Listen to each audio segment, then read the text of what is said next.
दोस्तों, ये कहानी सिर्फ प्यार की नहीं बल्कि संघर्ष, उम्मीद और किस्मत की है। क्या दो दिल सारी रुकावटों को तोड़कर साथ रह पाएंगे या फिर उनका प्यार अधूरा रह जाएगा? तो बने रहिए इस वीडियो में। शुरू करते हैं आज की कहानी। गांव में भोर होते ही सूरज की पहली किरणें खेतों पर बिखर जाती। मुर्गे की बांग, मंदिर की घंटियां और तालाब से आती ठंडी हवा पूरे माहौल को ताजगी से भर देती। आयुष हल चलाता, मिट्टी की खुशबू में खो जाता।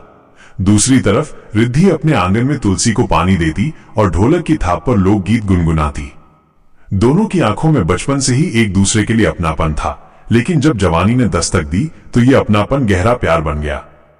खेत में काम करते हुए जब रिद्धि पानी लेकर आई, उस दिन आयुष की आंखों में एक नया सपना जग गया। दोनों अक्सर मेड़ पर बैठकर बातें करने लगे, कभी हंसी, कभी खामोशी, कभी सपनों की चर्चा। आयुष, मैं शहर जाकर पढ़ाई करूंगा, बड़ा अफसर बनूंगा। रिद्धि, मुझे सिर्फ तुम्हारा साथ चाहिए, तुम्हारी मुस्कान ही मेरी सबसे बड़ी दौलत है। सावन का मेला गांव में रौनक ले आया। झूले, खिलौने, मिठाइयां और नगाड़ों की आवाज। आयुष ने हिम्मत करके रिद्धि से कहा, मेरे साथ झूला झूलोगी? रिद्धि ने शर्माते हुए हां कहा। जब झूला ऊपर नीचे हुआ, दोनों की हंसी गूंज उठी। गांव का पूरा मेला उस पल जैसे उनके चारों तरफ घूम रहा था। लेकिन गांव की कहानियों में सुख हमेशा आसानी से नहीं आता। रिद्धि के पिता ने उसकी शादी शहर के एक अमीर व्यापारी के बेटे से तय कर दी। जब आयुष को पता चला तो उसका दिल टूट गया। रिद्धि ने रोते हुए कहा, आयुष, मैं किसी और की नहीं हो सकती।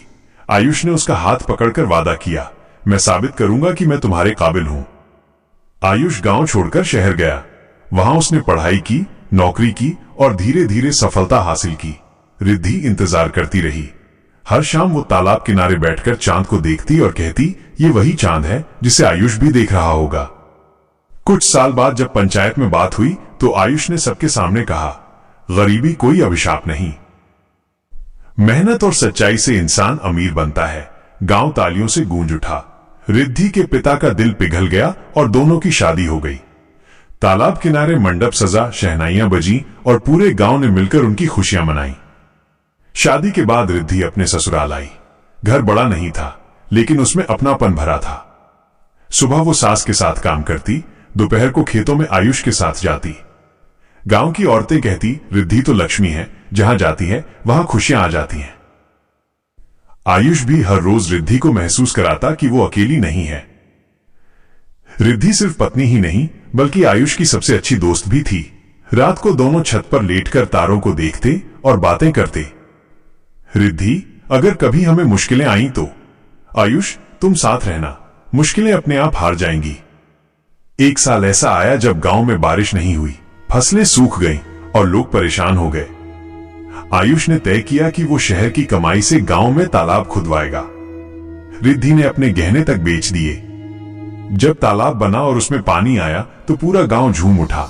लोग कहने लगे, ये सिर्फ पति पत्नी नहीं बल्कि गांव की ताकत है। कुछ साल बाद रिद्धि ने बेटे को जन्म दिया। पूरा गांव मिठाइयों से भर गया। आयुष ने बेटे का नाम आरव रखा। रात को रिद्धि बेटे को गोद में लेकर बोली, देखो आयुष, ये हमारे प्यार की सबसे बड़ी निशानी है। आयुष ने मुस्कुराकर कहा, हां, अब हमारा सपना पूरा हुआ। आयुष और रिद्धि ने बेटे को पढ़ाने के लिए गांव में ही एक स्कूल खोल दिया। बच्चे अब पास ही पढ़ने लगे। गांव में हर कोई कहता, इन दोनों ने मिलकर गांव की तस्वीर बदल दी है। साल बीतते गए, बाल सफेद हो गए, लेकिन प्यार वही रहा। एक शाम दोनों फिर तालाब किनारे बैठे। रिद्धि ने, याद है हम यहीं बैठकर सपने देखा करते थे? आयुष ने उसका हाथ थामकर कहा, हां, और देखो हमने सारे सपने सच कर दिए। चांदनी रात में दोनों की परछाई तालाब में झलक रही थी। प्यार अब भी उतना ही गहरा था जितना पहली बार झूले पर बैठते समय था। गांव की गलियों में लोग अक्सर कहा करते, प्यार वही है जो सिर्फ वादों में नहीं बल्कि संघर्ष, बलिदान और साथ निभाने में दिखे। आयुष और रिद्धि की कहानी गांव की सबसे बड़ी मिसाल है। तो दोस्तों, वीडियो अच्छा लगा हो तो वीडियो को लाइक और महेश स्टोरी प्लस को सब्सक्राइब जरूर करें।